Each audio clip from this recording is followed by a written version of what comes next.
Thank you, Corla, and firstly I want to thank you for selecting this important subject for discussion this evening. I want to take the opportunity to wish the new Minister of State, Deputy Feehan, well in his work, which is particularly important for so many individuals, families and communities throughout the country.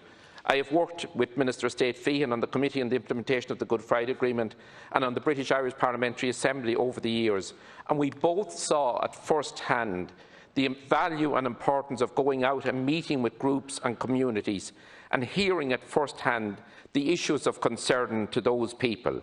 I say that in the context of the value I believe, Minister, you will derive from going out and meeting with groups, delivering services to people suffering from substance abuse. I think it is important that your work is informed of the core issues through the department briefing and also through the work of the service providers. I wish to highlight again here this evening, as I did in previous Dáil debates, the particular challenges facing the Cavan Drug Awareness, which provides drug and alcohol rehabilitation services in Cavan and Monaghan. It has received financial support over the years from the North Eastern Regional and Drug Task Force. The current funding model is fundamentally flawed in that it is static for existing projects. For more than 8 years, the funding provided CDA has been static. This is a reduction in funding in the face of costs increasing on a constant basis. Some additional funds were made available for new initiatives, but the projects that already operate must do so on a continually diminishing budget, and this is not sustainable. The CDA report in Cavan Monaghan, the CDA project, I should say, in Cavan Monaghan, has had to raise additional funding to remain operational. This is not sustainable, particularly with the difficulties in fundraising at the present time. As a society, we cannot afford to lose such important services. I am very familiar with the work of the CDA. I have visited the centre on many occasions. I know and appreciate the commitment and dedication of the manager, Tim Murphy, and his staff colleagues, the commitment of Pádraig McBreen, chairman of the board, and all his voluntary committee colleagues. I know many people who have benefited from the services provided there. Unfortunately, many others need that support now, and the suffering caused by drugs will not end tomorrow or the next day, unfortunately. Those community service providers need increased financial support and a new funding model. In society, there are more and more addiction problems, and in many areas, the only support service providers are community-led groups.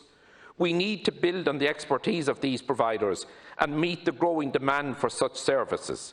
Without increased funding for such projects, they will fail, which will mean a huge loss to many communities.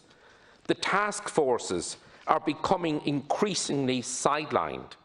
The local partnership model has been eroded, and the community and voluntary response to drug and alcohol issues is becoming increasingly HSE-led.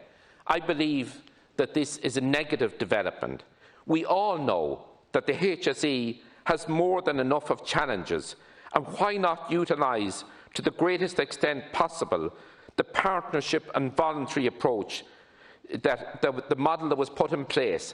I would appeal to you, Minister, that in reviewing the work of the whole provision of services to help people with addiction problems and that you put the task force at the centre of the decision-making process and bring them back to the role that was originally envisaged back in the mid-1990s. Again, Minister, I wish you well in your work. Thank you, Corla. Thank you very much, Deputy Smith. Minister Feehan. I would like to thank my friend and colleague, Deputy Smith, for raising this very important issue. And Deputy Smith, we've had some very, very interesting meetings over the years regarding the Good Friday Agreement and in the British-Irish Parliamentary Assembly, and the work that you've done with all the other members of this Parliament and the Oireachtas and all the stakeholders. I think it has been very, very vital, and I look forward to meeting people on the ground. And you're absolutely right, there's nothing better than going out and meeting all the various organisations and stakeholders to see first thing on the ground what is happening. Thank you very much, Ceann Comhairle. I thank the Minister for his response. Minister, I very much welcome you taking up the suggestion that I made that you visit groups and meet up with them and meet with the practitioners literally at the coalface. So I hope that you will be able early on in your ministry to visit Cavan and meet with that group, and I have to say you will be highly impressed by their work, by their commitment. And again, there are people working there who went through the service and who are now helping to deliver services to people who have addiction problems. Minister, I'm familiar with the negotiations between the Cavan project and Merchants Quay Ireland, and I know from reading some of the material produced by Merchants Quay Ireland that they're exceptionally good in their analysis of what needs to be done in this country.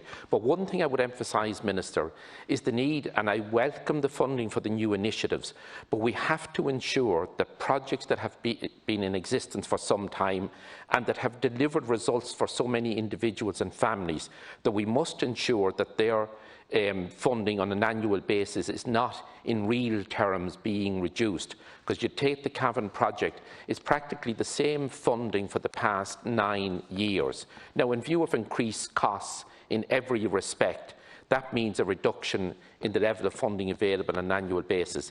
That's not sustainable. They've been under huge pressure to keep those important services going. And could I say they've gone out, they've raised money through the usual fundraising.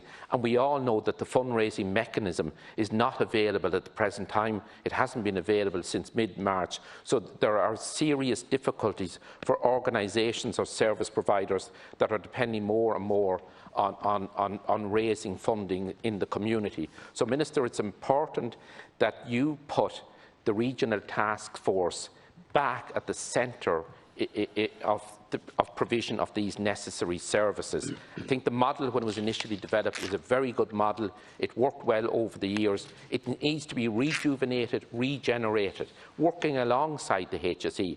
But when we have that expertise, and there's a proven track record by service providers, let's build on that expertise. Keep that partnership. Keep that voluntary ethos. I know the people on the board in the Cavan project providing services to persons in Cavan and Monaghan.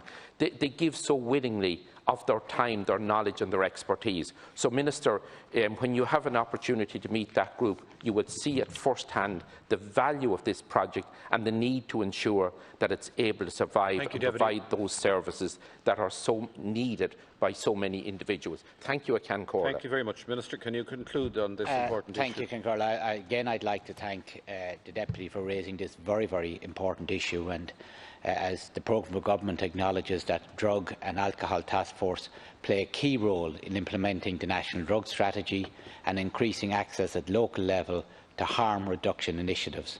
They also ensure that a coordinated approach is taken across all sectors to address substance misuse based on the identified needs and priorities in their areas.